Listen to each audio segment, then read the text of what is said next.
আমি যদি বাংলাদেশের আমার কাছে কোনো ক্ষমতা থাকতো, আমি এনসিপি কে গিলে ফেলতাম। জুলাই আন্দোলন ব্যর্থ হয়নি, জুলাই আন্দোলন চলমান। এনসিপি একটা প্রতিষ্ঠিত দল। কেউ কেউ আমাকে প্রশ্ন করে এনসিপি প্রতিষ্ঠিত দল কিভাবে? বাংলাদেশে আর কোনো পার্টি নাই যে নাকি জন্মের পর 1 বছরের মধ্যে 6টা আসন দিছে। কেউ যদি বলেন এই আসন তাকে দেওয়া হয়েছে, তাহলে টোটাল নির্বাচন ইঞ্জিনিয়ারিং হিসেবে বলা হবে। নাহিদের সিটটা নাকি দিয়ে দেওয়া হয়েছে। তো এক সিট ইঞ্জিনিয়ারিং মানে কি? বাকি 299টি ইঞ্জিনিয়ারিং হয় নাই? আজকে যদি এনসিপি মাঠে অ্যাটাক হইতে থাকে, দেশবাসী জানবে যে মাঠে এনসিপি আছে। সুতরাং যদি এনসিপি কে পিটায়, সেটাও এনসিপি লাভ। এক চুল পরিবর্তন হয় নাই বাংলাদেশের 24-এর অভ্যুত্থানের পরেও। শুধুমাত্র নেত্রীর পরিবর্তে নেতা আসছেন। জুলাই আন্দোলন ব্যর্থ হয়নি, জুলাই আন্দোলন চলমান। কেন আমি বলি? আপনি দেখেন এনসিপি একটা প্রতিষ্ঠিত দল। কেউ কেউ আমাকে প্রশ্ন করে এনসিপি প্রতিষ্ঠিত দল কিভাবে? যে বাংলাদেশে এই প্রথম একটা পার্টি যার জন্মের পরের থেকে 1 বছর বা 12 মাসের মাথায় পার্লামেন্টে 6টা আসন দিচ্ছে। বাংলাদেশে আর কোনো পার্টি নাই যে নাকি জন্মের পর 1 বছরের মধ্যে 6টা আসন দিছে। কেউ যদি বলেন এই আসন তাকে দেওয়া হয়েছে, তাহলে টোটাল নির্বাচন ইঞ্জিনিয়ারিং হিসেবে বলা হবে। অনেকেই বলতে চান যে কি জামাতের সিট দেওয়া হয়েছে, নাহিদের সিটটা দেওয়া হয়েছে। একটা সেন্সই নাই তাদের যে এটা বললে পরে তার নির্বাচনটা বিতর্কিত হয়, তার আসনগুলো বিতর্কিত হয়। আল্লাহর রাস্তে বললেন না, এখনো বহু জানার বাকি। পেটমোট হইলে যে দারোগা হইতো, আমার বাবা পুলিশের আইপি হইতো। এই বিষয়গুলো আপনাদের মাথায় রাখবেন। আমি অনেক জায়গায় শুনতেছি নাহিদের সিটটা নাকি দিয়ে দেওয়া হয়েছে। তো এক সিট ইঞ্জিনিয়ারিং মানে কি? বাকি 299টি ইঞ্জিনিয়ারিং হয় নাই? ওনাকে বলেন। সে কারণে বলছি, এখন আসেন এনসিপি যে প্রতিষ্ঠিত দল তার প্রমাণ হইল এটা। এবং এনসিপি মাঠে নামলে পিটায়। আমি আজকে এনসিপির পক্ষে দুটো কথা বলে, এনসিপি নিরাশ হওয়ার কিছু নাই। এবং এটা এনসিপি না, শুধু বিএনপির জন্য বার্তা দিচ্ছি। এটা বলে আমি শেষ করব। আপনি যদি এখন বিএনপির সবচেয়ে বড় অসুবিধা কি? এনসিপি কে স্বীকৃতি দেয়। এনসিপি কেন বলছি? তখন তারা ছাত্র ছিল, আন্দোলন যখন করছে। তাদেরকে যদি স্বীকৃতি দেওয়া হয় যে জুলাই নেতৃত্ব তারা দিছে, তাহলে বিএনপির লোকসান হয়। এটা খুব স্বাভাবিক। বাট আপনার বিকল্প নাই তো। আপনি যে জুলাইকে স্বীকৃতি দিতে হয়, সেটার প্রমাণ হলেই যে আপনাদের দায়িত্বশীল ব্যক্তি বলেছেন, আমরা যদি নির্বাচনে না যেতাম, আমাদের নেতা যদি লন্ডনে না থাকতেন, তাইলে পরে আমরা এই জুলাই বাস্তবায়ন করতে পারতাম না। যে তারা বাইরে থেকে জুলাইটাকে করেছে, ভালো কথা। তার মানে কি? জুলাইকে করেছে এটা বললে ক্রেডিট হয়, কৃতিত্ব হয়, এইটা তারা বুঝছেন। আর বুঝছেন বলে এটা কিনতে চান। কিন্তু সোশ্যাল মিডিয়া কিন্তু চালু, ডিজিটাল ওয়ার্ল্ড চালু। দেশবাসী জানে কে করেছে। ওই সময় যারা বিএনপি ঢাকার যে দায়িত্বশীল অংশ ছিলেন, তারা এখানে বসে বসে বলেছেন যে এই আন্দোলনের সাথে আমরা নাই। তাই বলে কি বিএনপি আন্দোলন করেন? অফকোর্স করেছে।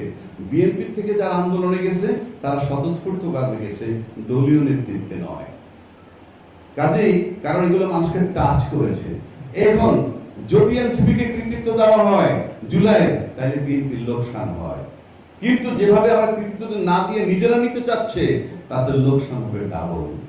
কারণ সারা দেশ সবকিছু জানে। এটা গেল একদিক।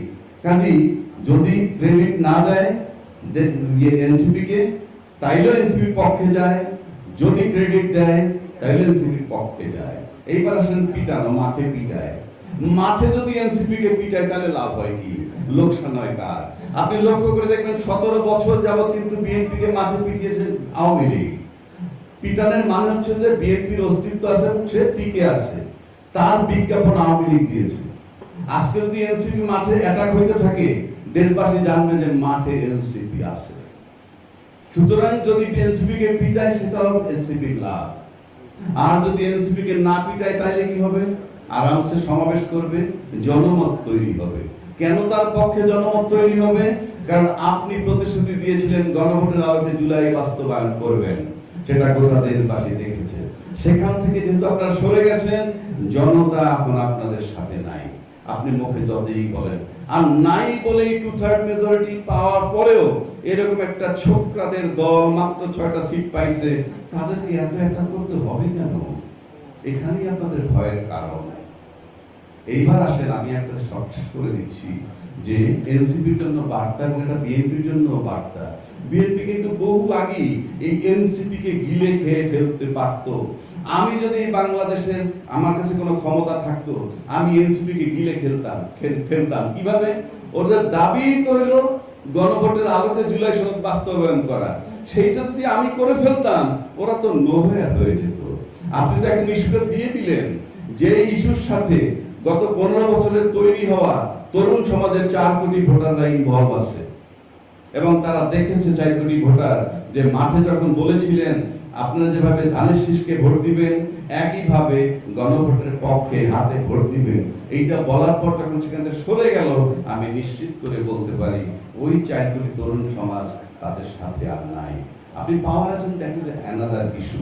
আপনাদের কোনো প্রোটেকশনই লাগতো না, কোনো টেনশনই লাগতো না যদি আপনি এই এনসিপি কে গিলে খেতেন ওইভাবে জুলাই সনদের গণভোটের আলোকে জুলাই সনদ বাস্তবায়ন করতেন, তাহলে তাদের কোনো সে থাকতো না।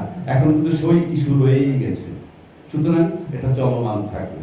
সব শেষ করতে দিচ্ছি, একটা মনে রাখবেন আজকে যারা মাঠে গণতান্ত্রিক দেশে আরেকটা গণতান্ত্রিক দলকে অ্যাটাক করে কিংবা অন্যরা অ্যাটাক করলেও তারা নীরব থাকে, তার মানে সহায়তা করতেছে। সেক্ষেত্রে কি হয়, ফোঁটা ফোঁটা করে যদি আপনি লস করেন, আপনি দেখবেন একটা হাড়ি থেকে যদি এক ফোঁটা করে পানি পড়ে, ফলোইং ডেতে ঘুম থেকে উঠে দেখবেন পুরো হাড়িটা খালি। আর ওই ফোঁটা ফোঁটা যদি কোনো হাড়িতে জমা হয় তাহলে ফলোইং ডেতে সেটা হাড়িটা ভরে গেছে। সুতরাং যারা জুলাইয়ের নেতৃত্ব যারা দিয়েছিল তাদেরকে যারা আঘাত করতে থাকবে নানান ওয়েতে, যারা আঘাত করবে তাদের হাড়ি থেকে ফোঁটা ফোঁটা জল ঝরে যাবে। আর যাদের উপরে হামলা করবে তাদের হাড়িতে ফোঁটা ফোঁটা জল পড়বে। সুতরাং heat loss equal to heat gain. আজকে আপনারা যা করতেছেন যতটা আপনারা মানে আপনাদের হারাবেন ঠিক ততটা গেইন করবে যাদের উপরে আঘাত করবেন। সুতরাং সবার জন্য বার্তা, তবে জুলাই আন্দোলন ব্যর্থ হয়নি, জুলাই আন্দোলন চলমান। ধন্যবাদ।